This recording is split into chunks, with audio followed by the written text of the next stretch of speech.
Aujourd'hui, on va parler de Blanche-Neige. Contrairement à ce qui est souvent dit, ce n'est pas le premier long métrage d'animation. Le premier étant un film des années 20 venant d'Argentine, appelé El Apostol, dont aucune copie ne survit aujourd'hui. Toutefois, c'était le plus gros investissement jamais connu avec 1,4 million de dollars de l'époque, condamnant le film à devenir un succès international.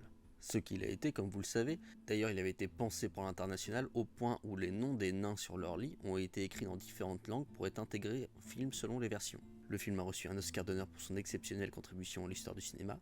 Et pour finir, une petite anecdote qu'on entend moins souvent sur le film. Walt Disney trouvait Blanche-Neige trop pâle.